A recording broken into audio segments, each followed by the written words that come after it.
Hola, soy Jenny y te doy la bienvenida a mi canal Postres de Mesa. En el vídeo que os traigo te enseño cómo hacer estos cupcakes de Halloween. Es una receta muy fácil de hacer.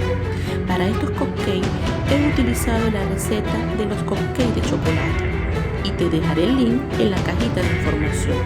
Los he decorado con una crema súper fácil y sin usar colorante negro. Verás que queda con una textura y consistencia perfecta. Recordáis que los ingredientes te los dejo en la descripción. Ahora empecemos con su elaboración.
Si te ha gustado el vídeo, no te olvides de regalarme un super like y dejar un comentario. Suscríbete al canal y activa la campanita para que te lleguen las notificaciones.